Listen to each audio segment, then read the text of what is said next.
नमस्कार दोस्तों, स्वागत है आपका न्यूज़ डिस्कशन में। आइए डिस्कस करते हैं आज का करंट अफेयर्स।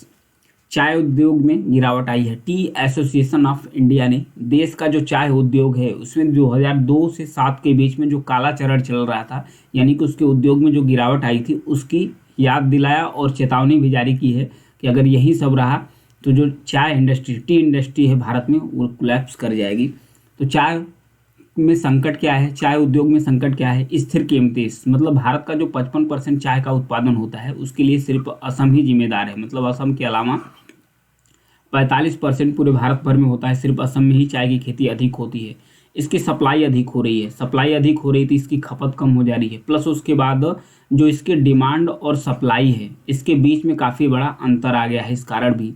और उसके साथ श्रीलंका, केन्या जैसे देशों के साथ कड़ा रूप से प्रतिस्पर्धा यानी कि कंपटीशन करना पड़ रहा है। इस वजह से भी जो चाय इंडस्ट्री है ये डाउनफॉल कर रही है। तो ये चेतावनी दी गई है किसके द्वारा? टी एसोसिएशन ऑफ इंडिया के बारे में। आइए चाय के बारे में देखते हैं। चाय पूरी दुनिया में जो पेय पदार्थ है, सेकेंड पूरी दुनिया में दूसरा सबसे ज़्यादा जो पेय पदार्थ है वो चाय को ही कहा जाता है। अगर इसके ओरिजिन की बात किया जाए कि उत्पत्ति कहाँ से हुई है चाय की, तो इसमें बताया जाता है नॉर्थ ईस्ट इंडिया से, यानी कि जो पूर्वोत्तर भारत है उसके साथ साथ नॉर्थ म्यांमार, उत्तरी म्यांमार, उसके साथ साथ जो साउथ वेस्ट यानी कि जो दक्षिण पूर्वी चाइना है, यानी कि जो पूर्वोत्तर भारत से सटा हुआ म्यांमार चाइना एरिया है, यहीं पर इसका ओरिजिन बताया जाता है। कंजप्शन की अगर एविडेंस की बात किया जाए, साक्ष्य की बात किया जाए, तो आज के 5000 साल पहले, आज के 5000 साल पहले सबसे पहले इसको पिया कहाँ पर गया था? चाइना के अंदर। चाइना के अंदर सबसे ज़्यादा इसे पिया गया। T requires hot and humid climates, यानी कि एक हॉट और ह्यूमिड्स यानी आर्द्र जलवायु की आवश्यकता पड़ती है। हॉट और आर्द्र जलवायु की आवश्यकता पड़ती है चाय के उत्पादन के लिए। अगर टेम्परेचर की बात किया जाए तो 20 से 30 डिग्री टेम्परेचर की आवश्यकता पड़ती है। रैनफॉल यानी वर्षा की 150 से 300 सेंटीमीटर, 150 से 300 सेंटीमीटर वर्षा की आवश्यकता पड़ती है। उसके साथ साथ अगर जो प्रमोट है health and wellness, T consumption can promote, ये हेल्थ और वेलनेस को भी प्रमोट करता है। इसमें एंटी इन्फ्लेमेटरी, एंटीऑक्सीडेंट्स गुड भी होता है। वेट लॉस में भी यह यूज किया जाता है, तो इसलिए इसे रखा जाता है। चाय दिवस मनाया जाता है हर साल 21 मई को। हर साल 21 मई को चाय दिवस मनाया जाता है। यूएन जनरल असेंबली के द्वारा इसका डेट निर्धारित किया गया था। यूएन जनरल असेंबली के द्वारा इसका डेट निर्धारित किया गया था दिसंबर 2019 में। तब से 21 मई को, हर साल 21 मई को अंतर्राष्ट्रीय चाय दिवस के रूप में मनाया जाता है। इंडिया विश्व रूप से सेकेंड लार्जेस्ट प्रोड्यूसर है चाय का ग्लोबली। मतलब कि पूरी दुनिया में जो ब्लैक चाय है इसका दूसरा सबसे बड़ा उत्पादक कौन है? भारत। पहला पर चाइना है, दूसरा सबसे बड़ा उत्पादक भारत है। और उसके बाद जितना भी भारत के द्वारा इसका प्रोडक्शन किया जाता है, दूसरा सबसे बड़ा पूरे विश्व का उत्पादक है और पहला सबसे बड़ा कंजप्शन है। मतलब कि जितना उत्पादन करता है भारत चाय, उसका जो 80% है, 80% खुद ही पी जाता है, मतलब खुद ही पी जाता है। और उसके बाद अगर एक्सपोर्ट की बात किया जाए तो कितना भारत निर्यात करता है, तो भारत का 4th रैंक है पूरी ऑल ओवर वर्ल्ड में। भारत का 4th रैंक है, मतलब चौथा भारत देश है जो सबसे ज़्यादा निर्यात करता है। जो पहला जीआई टैग मिला है दार्जिलिंग चाय को मिला है, इसे चैंपियनिज टीज के नाम से भी जाना जाता है। ये था। तो आइए जान लेते हैं कि जो बॉडी है टी एसोसिएशन ऑफ इंडिया, उसके बारे में देखते हैं। इसका हेडक्वार्टर, इससे पहले तो फार्म कब किया गया था? फार्म किया गया था 1953 में। 1953 में इसका गठन किया गया था। इसके हेडक्वार्टर्स की बात किया जाए तो इसका हेडक्वार्टर्स है कोलकाता में। कोलकाता में इसका हेडक्वार्टर्स है। अगर फॉरेन ऑफिस की बात किया जाए, विदेशों में इसकी ऑफिस कहाँ है, तो एक ऑफिस इसकी दुबई में है और दूसरी ऑफिस इसकी मॉस्को, यानी कि जो रसिया की कैपिटल्स है वहाँ पर है। तो टी बोर्ड ऑफ इंडिया का हेडक्वार्टर्स कहाँ है? कोलकाता में, तो याद रखिएगा। नेक्स्ट, दार्जिलिंग चिड़ियाघर के बारे में दिया है। हाल ही में दुनिया में जो सबसे अधिक संख्या में बताया जाता है कि जो कैद यानी कि जो कैप्टिव हिम तेंदुए हैं, स्नो लेपर्ड्स है, वो उसका घर कहाँ पर है? दार्जिलिंग चिड़ियाघर, यानी भारत के अंतर्गत है दार्जिलिंग चिड़ियाघर, वहाँ पर है। ये अपने 6 शावकों मतलब 6 बच्चों के साथ 14 हिम तेंदुए यहाँ पर निवास करते हैं। भारत के एकमात्र संरक्षण प्रजनन कार्यक्रम के लिए यहाँ पर सफलता मिली है। संरक्षण प्रजनन कार्यक्रम का अर्थ क्या है, मतलब कि उनको सुरक्षित रूप से उनको प्रजनन करने के लिए, उनको प्रजाति बढ़ाने के लिए उन्हें वहाँ पर सुरक्षित स्थान प्रोवाइड कराया जाता है। 1985 में दार्जिलिंग चिड़ियाघर में हिम तेंदुआ संरक्षण पर जो प्रजनन कार्यक्रम है वो स्टार्ट किया गया था। भारत में अपनी तरह का यह पहला एकमात्र प्रजनन कार्यक्रम है जहाँ पर हिम तेंदुओं को प्रमोट करने के लिए बनाया जा रहा है। नेक्स्ट, इंडिया के अलावा इंडिया में कहाँ कहाँ से पाए जाते हैं, किस शेड्यूल्स में रखा गया है। भारत का जो Indian wild life protection act है, यानी कि वन्यजीव प्रोटेक्शन एक्ट है, उसका जो अनुसूची 1972 है, वाइल्ड लाइफ प्रोटेक्शन एक्ट 1972 है, उसका जो शेड्यूल्स यानी अनुसूची फर्स्ट है, उस स्पीसीज यानी कि उस प्रजाति की कैटेगरी में इसे रखा गया है।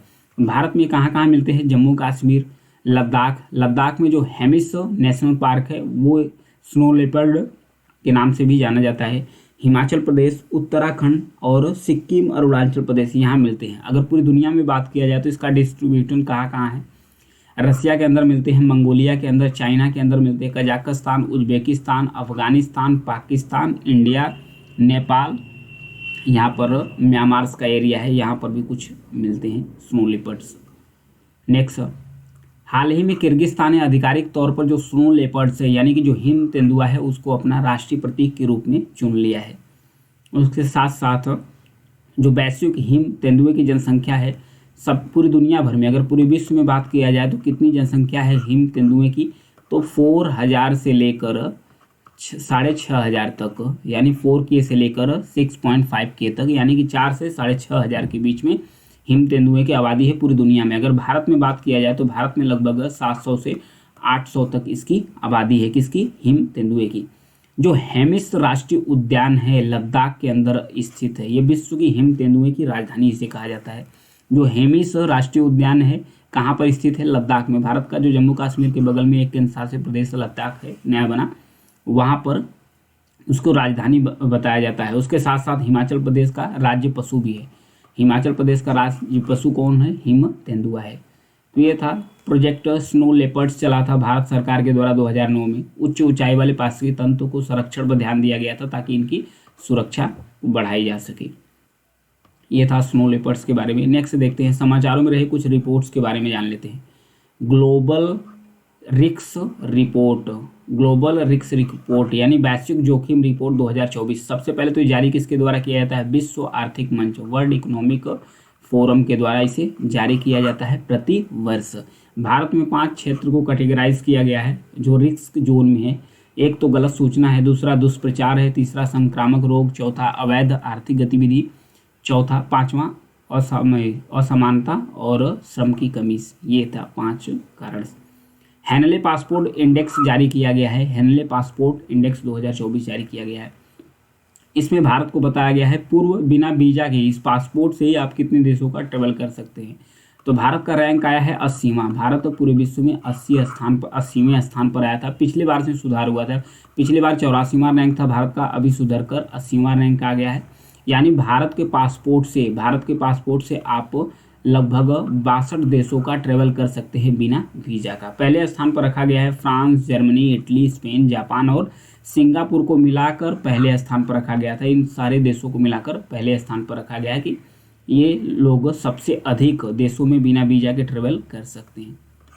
नेक्स्ट, वैश्विक आर्थिक संभावनाएं reports, global economical prospectus report, ये किसके द्वारा जारी किया जाता है, विश्व बैंक समूह द्वारा इसे जारी किया जाता है। इस बार इसमें क्या दिया गया है, इसमें दिया गया है 2023 में जो वैश्विक वृद्धि है वो धीमी होकर 2024 में कितनी हो जाएगी। 2023 में कितनी थी, 2023 में थी 2.6% थी, अभी घटकर कितना हो जाएगी 2024 में 2.4% तक हो जाएगी।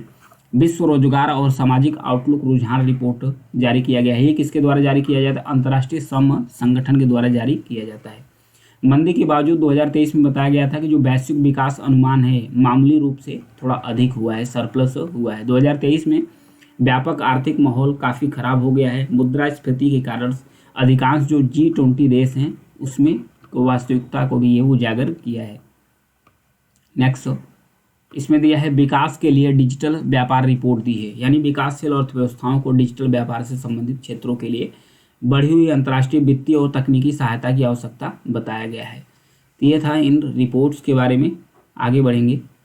अगली न्यूज है ग्रीन फ्यूल्स अलायंस। हाल ही में डेनमार्क के द्वारा इंडिया के साथ यानी कि भारत के साथ मिलकर यह समझौता किया गया है ग्रीन फ्यूल्स अलायंस के बारे में। ग्रीन फ्यूल्स अलायंस की शुरुआत की गई है डेनमार्क और भारत के साथ मिलकर से। उद्देश्य क्या है? उद्देश्य यही है कि नवाचार साझेदारी के माध्यम से जो हरित हाइड्रोजन है इसके सहित हरित ईंधन के क्षेत्र में आगे बढ़ना दोनों देशों को। तो जो ग्रीन हाइड्रोजन होता है ये क्या होता है? जैसे कि H2O हो गया, जो जल होता है, जल से हाइड्रोजन को जब निकालते हैं इसे निकालने के लिए स्वच्छ ऊर्जा का इस्तेमाल करते हैं, यानी कि जो क्लीन एनर्जी है इसका इस्तेमाल करते हैं। तो इस प्रकार से जो हमें हाइड्रोजन प्राप्त होता है उसे बोलते हैं ग्रीन हाइड्रोजन। ग्रीन हाइड्रोजन और जो ग्रीन फ्यूल्स होता है यानी कि जो हरा ईंधन होता है इसे क्या कहते हैं? कहते हैं कि एक ऐसा ईंधन जो पर्यावरण पर यानी कि जो इन्वायरमेंट होता है उस पर एकदम नगण्य उसका प्रभाव हो, यानी कि जीरो इफेक्ट हो पर्यावरण पर, ऐसे ईंधन को कहते हैं पर्यावरण अनुकूल या ग्रीन ईंधन कहते हैं। तो ये समझौता हुआ है भारत और डेनमार्क के बीच में। यह पहल सबसे पहले 2020 में की गई थी। 2020 में भारत डेनमार्क बीच में हस्ताक्षर हुए थे, क्योंकि भारत का भी जो रखा गया है टारगेट, घोषणा की है भारत के द्वारा कि 2070 तक भारत कार्बन न्यूट्रल देश बन जाएगा, यानी कि जीरो इमिशन, जो कार्बन उत्सर्जन होता है उसको मामला में घटाकर भारत जीरो कर देगा 2070 तक। और वैसे डेनमार्क की रैंकिंग तो शीर्ष आती रहती है जलवायु परिवर्तन को लेकर और उसके बाद कार्बन न्यूट्रलिटी को लेकर। नेक्स्ट अन्य कुछ समझौते हैं उनके बारे में देख लेते हैं। जैसे भारत और ब्राज़ील, संयुक्त राज्य अमेरिका, तीन देशों के बीच एक समझौता हुआ था वैश्विक जैव ईंधन गठबंधन। तो ऐसे सीधे सीधे क्वेश्चन बन जाता है कि जो वैश्विक जैव ईंधन गठबंधन है किन देशों के बीच समझौता है? ब्राज़ील, भारत और संयुक्त राज्य अमेरिका है। भारत अमेरिका के बीच में एक और समझौता है भारत रणनीतिक स्वच्छ ऊर्जा साझेदारी। उसके साथ साथ जो हरित हाइड्रोजन यानी कि स्वच्छ हाइड्रोजन को लेकर समझौता है भारत और सऊदी अरेबिया के बीच में हुआ है। भारत और ऑस्ट्रेलिया दोनों के बीच में ग्रीन हाइड्रोजन टास्क फोर्स का भी गठन किया गया है। ग्रीन हाइड्रोजन टास्क फोर्स के बीच का गठन किया गया है। नेक्स्ट स्वच्छ ऊर्जा के लिए क्वाड का जलवायु कार्य समूह भी स्टार्ट किया गया है। ये था इन पहलों के बारे में। नेक्स्ट बढ़ेंगे। मुंबई ट्रांस हार्बर्स लिंक के बारे में दिया है। मुंबई ट्रांस हार्बर्स लिंक, जिसे अटल बिहारी वाजपेयी सेवरी नहावा सेवा अटल सेतु भी कहा जाता है, यह 21.8 किलोमीटर तक बना हुआ है, जिसमें जो 16.5 किलोमीटर है यानी 16.5 किलोमीटर तक है ये समुद्र पर बना हुआ है। यह भारत का सबसे लंबा समुद्री पुल है जिसका उद्घाटन हाल ही में किया गया था। इस पुल से प्रतिदिन 70,000 से अधिक वाहनों का आवागमन होने की उम्मीद है, जो मुंबई और नवी मुंबई के बीच एक कनेक्टिविटी में भी सुधार लाएगा। भारत का सबसे लंबा समुद्री पुल है, विश्व का 10वां और भारत का सबसे लंबा समुद्री पुल है, ध्यान रखिएगा। इसे यातायात की भीड़ को कम करने के लिए, आर्थिक विकास को बढ़ावा देने के लिए और उसके साथ साथ सेवरी और चिरले के बीच जो यात्रा का समय है उसे घटाकर केवल 15 से 20 मिनट करने की उम्मीद है कि 15 से 20 मिनट के बीच में वहाँ पर आसानी से पहुँचा जा सकता है। ईंधन परिवहन लागत, 1 घंटे तक यात्रा का समय बचेगा तो ईंधन भी कम होगा, परिवहन लागत भी कम आएगी।